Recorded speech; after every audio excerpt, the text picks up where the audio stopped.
La carta de Judas, o más precisamente Judá, de acuerdo con la pronunciación de su nombre tanto en griego como en hebreo. Judá era uno de los 4 hermanos de Jesús que se mencionan en los evangelios. Ninguno de los hermanos siguió a Jesús como el Mesías antes de su muerte, pero después lo vieron resucitado y se convirtieron en sus discípulos. Todos estos hermanos de Jesús eventualmente se hicieron líderes en las primeras comunidades de judíos cristianos.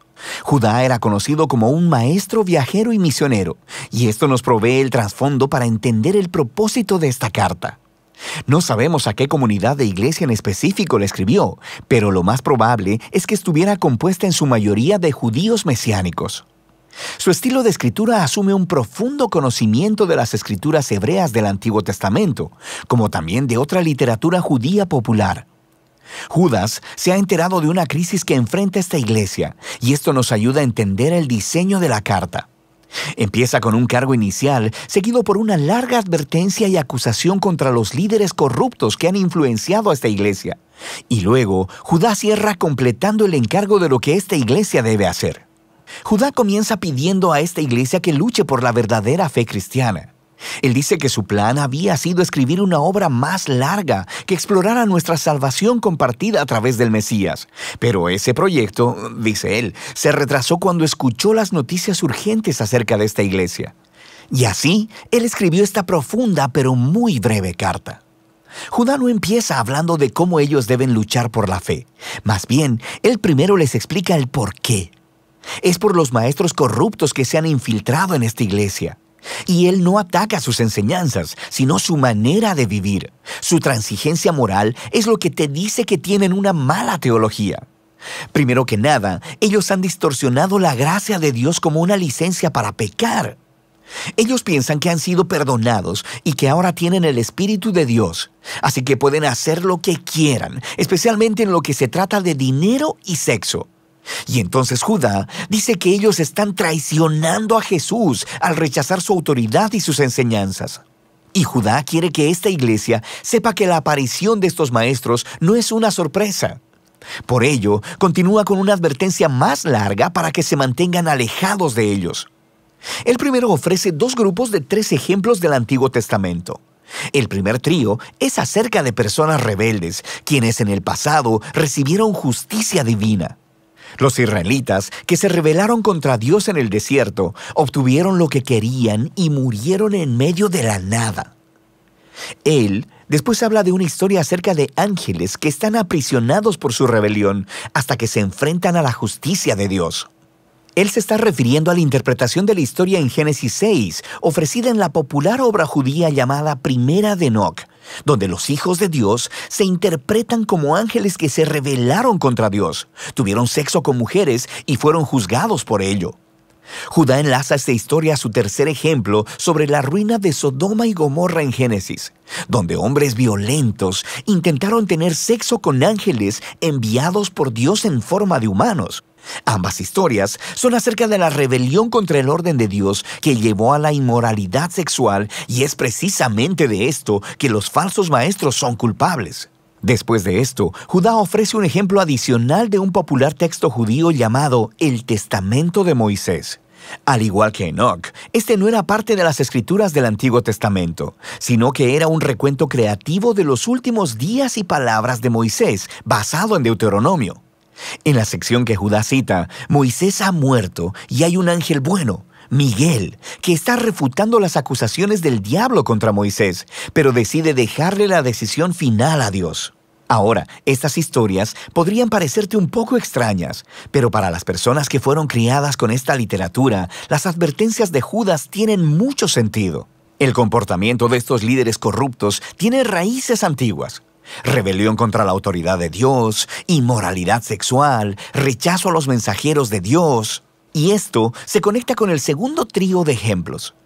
Se trata acerca de rebeldes que corrompieron a otras personas. Caín mató a su hermano, pero luego se fue a construir una ciudad donde reinó la violencia. Balán el hechicero no pudo maldecir a Israel, así que lo sedujo a la idolatría y a corrupción moral. Y luego Coré, el levita, quien dirigió una rebelión contra Moisés que terminó en desastre para otras personas.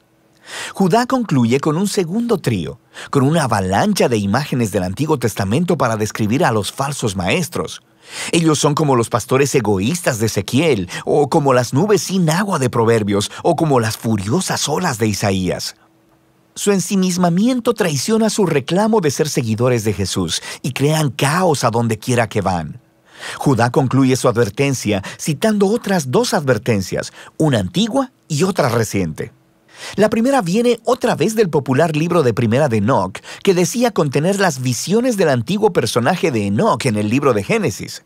Ahora, lo que es fascinante es que Judá cita al capítulo inicial de Enoc, que a su vez está citando alrededor de media docena de textos del Antiguo Testamento acerca del día final de la justicia de Dios sobre la maldad humana. Judá luego pone a la par de la antigua advertencia de Enoc una más reciente, proveniente de los apóstoles.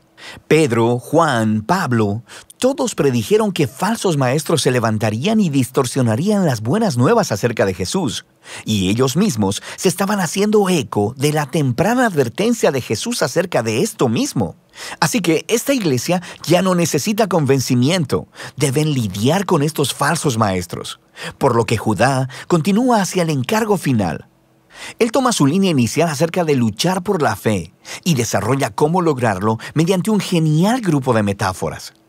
Él describe a la comunidad de Jesús como el nuevo templo de Dios, así que ellos deben construir sus vidas sobre el fundamento de la santísima fe que se refiere al mensaje central de buenas nuevas sobre la vida, muerte y resurrección de Jesús por nuestros pecados.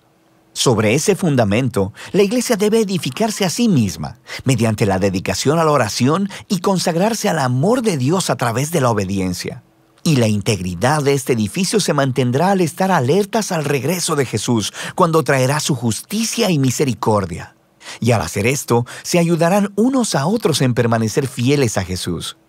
Judá entonces concluye adorando al Dios quien protegerá a su pueblo y los librará de caer alejándose de su gracia. La breve carta de Judá es poderosa y a la vez confusa para muchos lectores modernos, quienes se preguntan por qué el autor cita textos que hoy no se consideran parte de la Biblia hebrea, como Primera de Enoc o el Testamento de Moisés. Es importante recordar que la cultura judía de ese tiempo estaba inmersa en textos religiosos. Jesús, su familia y todos los cristianos judíos tempranos crecieron leyendo la Biblia hebrea junto con muchos libros que se basaban e inspiraban en las Escrituras.